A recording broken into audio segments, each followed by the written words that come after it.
So, first of all, who am I? My name's Angela Phillips, and I'm the chair of Woodberry Down Branch Labour Party. And this meeting came out of discussions that I was having with other members of our branch as we were all reading the articles written by Amelia Gentleman in The Guardian about what was happening to people who found themselves falling foul of the regulations, people who lived here all their lives and suddenly found that they were no longer considered to be British citizens. And I wanted to mention Amelia Gentleman because we spend a lot of our time slacking off the press. But actually I think this is one occasion where a journalist doing a job that journalists are meant to do, which is to simply report things. She wasn't campaigning, she was telling us about something that was happening in our midst that most of us might have known a little bit about, but we didn't have any sense of the joined-upness of what was happening.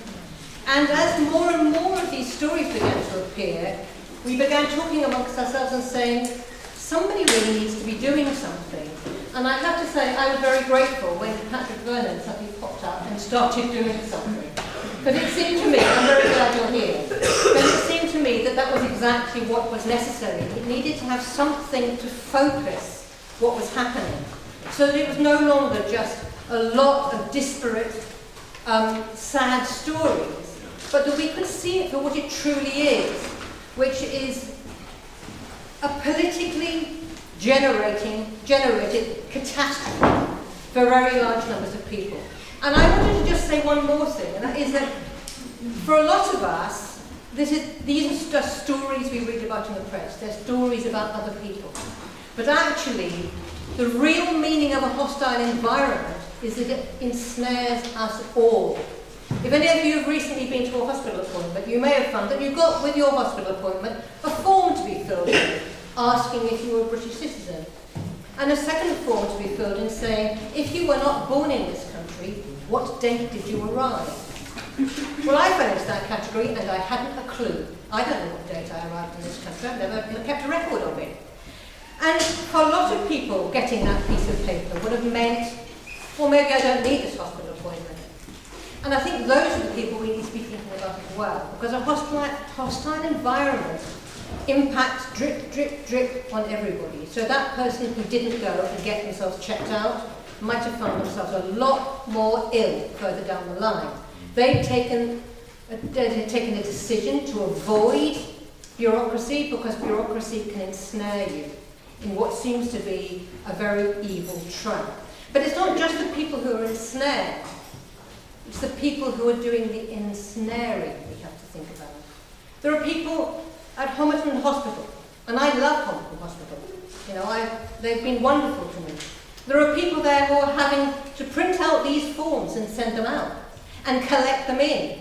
And they are becoming, without even realising it, part of the implementation of a hostile environment. And this is how it starts. And that's why this meeting is really important. And listening and hearing the stories is really important. But not just hearing the stories, also thinking about what is to be done. So we're starting off with the stories, and then we're going to end up with thinking about what we can do about it. And before I go any further, I should do what I should have done at the beginning, which is the housekeeping stuff. The toilets are, if you need one before you finish, right at the end of the corridor in that direction. Should we, hopefully not, need, should we get a fire alarm, the fire exit is here. Obviously, you can also obviously go out the front, but the fire exit is here, and the assembly points are immediately outside the windows here. I think that is the only other housekeeping point is that at the end of this event, it will be time for us to chat for a little while, but there are also two excellent pubs. There is a new pub that's just opened across the garden here, which is called The Naturalist. I keep calling it The Naturalist, but there is also, for people who would, there's also The Happy Man, which is kind of behind us on Woodberry, on the road that goes, what's it called, Woodberry Road, Woodberry Road. The Happy Man is about to be closed, so this might be your last opportunity to try its excellent ware. Anyway, that's what you can do afterwards. And now I'm going to turn straight away to Michael Tarnoky, who's a legal advisor at Hackney Migrant Centre. He's also director of Lambeth Law Centre, but he's been organising sessions for people who are having problems with their legal status for very many years. And so he's going to start off by giving us a bit more background. Before I say, I just want to say, this extra empty chair is for Diane Abbott, who will be here. So, Michael, would you like to start? Thanks.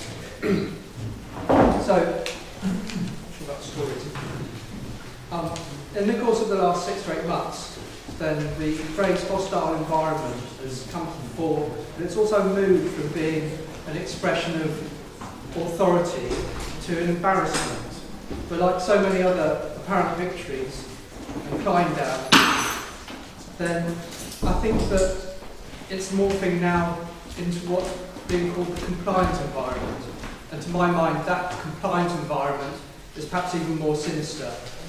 So I want to look at how this hostile environment came about, why it came about, where it comes from, what it is, how people have directly suffered in it, some examples from my experience and the experience of the organisations I've worked with, and how people have successfully pushed back against aspects of it, and how we can learn from that and ensure that we don't allow compliance to become complicity. So the hostile environment is a series of measures which seek to make life difficult for undocumented migrants and for those who don't have leave to remain in the UK. Can you hear me at the back? Because I'm not very good at... Not bad. Good, okay. And also for those who the state would rather we're not here, whether they're documented or not. The measures that function as a way of making everyday things that we take for granted, work, school, health, benefits, difficult or impossible to access for migrants and for people who require documentation. And by doing so, it stigmatises undocumented migrants and attempts to divide them from the rest of the UK community. The fallout from that was predictable, that the wider community, people who are not migrants, people who are born and bred in this country, and people who have long-term residence rights in this country as well, are affected by it. And given that that's predictable, you've got to ask why. Why were these... No one could claim that they were surprised that all these wider groups of people caught up in it. So you've got to ask why that was taken. Why those measures were introduced. I don't think there's any specific date you can go back to when the hostile environment starts. Harassment of migrant communities in this country goes back centuries. In recent times, though, I think the roots lie in the denial of access to work and benefits from the mid and late 90s. Most people are asylum seekers, mostly a way of stigmatising some sort of perceived problem that asylum seekers were. And then trying to say there was some sort of pull factor, that that's why people were coming. And then through the first part of this millennium, then there was a massive increased use of detention, detain fast track, Oakington and Yarlswood introducing wholesale detention of families and children. But the impact on removal, the impact on, as a deterrent, as taking away some sort of pull factor, was negligible. People still came because people don't come here for income support. They come here because they have to leave where they come from or because their families are here already. There's no such thing as a real pull factor. So it moved, and I think the first really noticeable thing was that very clever move to have vans going around saying, please go home. And they were just so widely mocked that, again, I think that was something that was an expression of how just popular enthusiasm for anti-migrant measures cannot be assumed all the time. So the other things that came in were much more specific to migrants. So in 2006, and then much more strongly recently in 2016, then there were penalties brought on employers to stop people working. And I don't think that's had a real effect on bad employers. I don't think it have a real effect on gangmasters or people exploiting undocumented workers. It has had an effect on people who have a right to work, and it has had an effect on people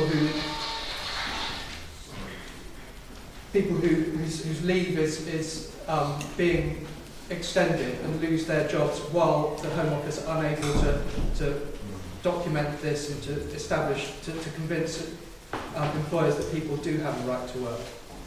In terms of not being able to work, today I spent some time with a man who's been here 7 or 8 years. He fell foul of the prohibition on employment that was originally introduced in the 90s when he was arrested and served 3 months of a 6-month sentence for cleaning.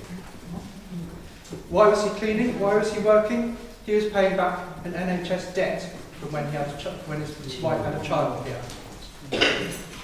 Which brings us on to health.